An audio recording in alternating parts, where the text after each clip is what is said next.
In your opinion, how are blacks treated in America today? In America, black people are treated very much as the Vietnamese people or any other colonized people because we're used, we're brutalized. The police in our community occupy our area, our community as a foreign troop occupies territory. Are the police here to protect us or our property? Police in our community couldn't possibly be there to protect our property because we own no property. What changes would you Panthers like to see in our government policy toward black people that would make up for these injustices dealt to us? Number one, we wanted power to determine our own destiny, our own black community. Number two, we want decent housing fit for shelter of human beings. Number three, we want full employment for our people. And I said, what else, Huey? He said, nothing else. I said, right, period. So we know the Black Panther Party wanted to create racial equality, but how were they going to go about forwarding their ideas? Did they use violence and force, or were they peaceful and talked?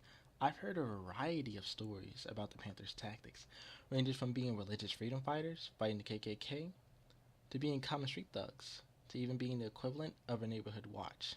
To see which one, if any, were true, I decided to investigate my local chapter of the party, the Winston-Salem chapter. The FBI began monitoring the state of North Carolina in 1969, a full 2 years before a chapter would be created. There, many small groups were trying to become a chapter in the state's major cities. In particular, Charlotte was the host of many efforts to form a chapter. A man by the name of Jerome Johnson organized many rallies within the city, most notably at 1100 Beatty's Road at the original Chicken and Ribs, and another at the famous UNC Charlotte. These efforts and all others were for naught, as it wasn't until the cities decided to work together in order to form a chapter in Winston-Salem. Although they had finally made a chapter, the Salem Panthers were not in for an easy existence. As seen in FBI's monthly financial reports for the chapter, they were struggling for money and had to relocate the offices twice. One because of an FBI eviction scheme, and the second because of a firebombing from an unknown party. However, even under these circumstances, the chapter ended up planning and creating a free clinic, a free pest control program, and its famous free breakfast for children. Come on in, little brother. Come on in, little sister. Y'all can sit down and get something to eat. Y'all take off y'all coats. We need some more stuff out here. Sit down, man. Everybody gonna need shopping to eat as much as y'all want to. Right on.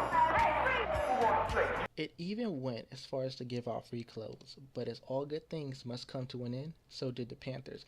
It fell due to a mix of internal struggles, FBI interference, and financial woes. One critical thing missing from this chapter is the mythical violence of the Panthers. This chapter would only come into confrontation with the police twice. Both times, the police were the aggressors, following the instructions of the FBI. When you consider this, plus all the community programs the Panthers instituted, it brings into question the FBI's label of them as quote-unquote Negro militants. Maybe this chapter was an anomaly in Panther policy, or maybe history has severely distorted the Panthers' image.